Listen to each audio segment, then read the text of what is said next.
Namaku Jessie. Sejak kecil, hidupku dikelilingi kemewahan rumah besar, mobil-mobil mahal, dan segala hal yang selalu dikagumi orang. Tapi entah kenapa, hatiku sering terasa kosong. Ayahku memiliki usaha tambang batu bara yang sangat besar. Kesibukannya membuat beliau jarang sekali pulang ke rumah. Ia selalu pergi dari satu kota ke kota lain, dari satu rapat ke rapat berikutnya. Kadang aku hanya melihatnya seminggu sekali, atau bahkan lebih lama.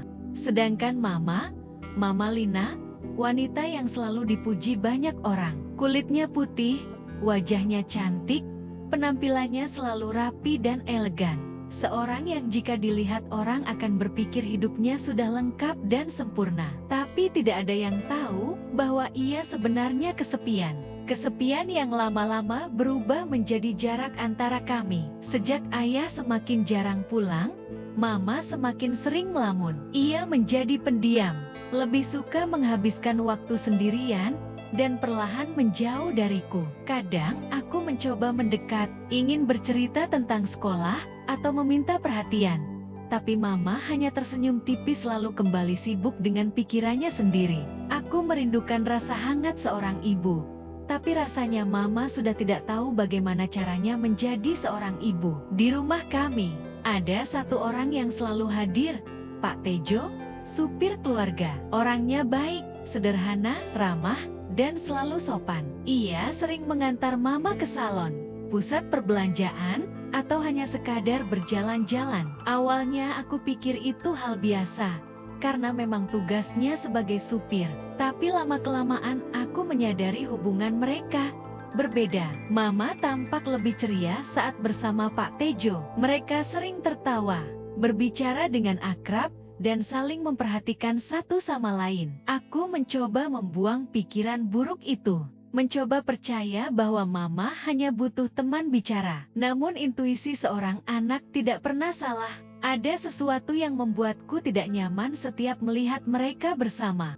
Suatu hari, aku pulang sekolah lebih cepat dari biasanya. Aku masuk ke rumah pelan-pelan, berjalan melewati ruang tamu. Dan disitulah aku melihatnya Mama dan Pak Tejo sedang duduk berdua, terlalu dekat, terlalu akrab. Saling menatap dengan cara yang tidak pernah kulihat sejak lama dari Mama kepada ayah. Aku membeku. Rasanya seluruh dunia berhenti. Suara jantungku sendiri terdengar keras di kepalaku. Mama yang selama ini aku rindukan ternyata memberikan perhatiannya pada orang lain. Pada orang yang bahkan bukan bagian dari keluarga kami. Aku berlari ke kamarku tanpa mengatakan apapun. Hari itu aku menangis begitu lama, sampai aku kehabisan suara. Aku marah, kecewa, sedih, dan bingung. Kenapa harus Mama? Kenapa harus dengan supir kami sendiri? Bahkan sampai sekarang, aku tidak bisa menggambarkan betapa sakitnya perasaan itu. Berhari-hari aku menyimpan semuanya sendiri. Aku takut menghadapi Mama. Aku takut melihatnya berdiri di depanku sambil pura-pura tidak ada apa-apa. Tapi semakin lama aku memendamnya,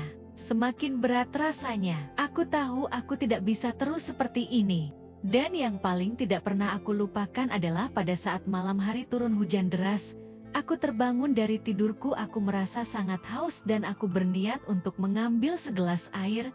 Belum sampai aku ke dapur aku melihat pintu kamar ibuku agak terbuka. Karena jalan dapur melewati kamar ibuku lalu aku sempatkan untuk menghampiri dan akan menutup kamar ibuku. Belum sempat aku tutup aku melihat hal yang seharusnya terjadi. Aku melihat ibu dan supir di rumahku melakukan hubungan badan. Saat itu aku merasa bingung, kecewa, marah, dan sangat sedih. Ketika ayah pulang pada akhir pekan, aku memberanikan diri untuk bicara. Suaraku bergetar, tubuhku gemetar. Tapi aku mengatakan semuanya, apa yang kulihat, apa yang kurasakan, dan apa yang selama ini terjadi di rumah, tanpa sepengetahuan ayah. Ayah terdiam sangat lama. Wajahnya datar, tapi matanya tampak seperti terbakar oleh kemarahan yang berusaha ia tahan. Ia tidak berteriak, ia tidak panik, ia hanya berdiri, menatap dinding seakan sedang menyusun kekuatan untuk menerima kenyataan pahit itu. Hari-hari berikutnya berubah begitu cepat. Ayah mulai mengurus dokumen perceraian. Mama mencoba menjelaskan sesuatu padanya. Tapi ayah sudah kehilangan kepercayaannya. Mama pada akhirnya harus meninggalkan rumah. Aku melihatnya berdiri di depan pintu, membawa koper, ditemani Pak Tejo yang kini bukan lagi supir kami. Mama pergi dengan wajah sedih, tapi ia tetap pergi, meninggalkan rumah yang dulu kami sebut keluarga.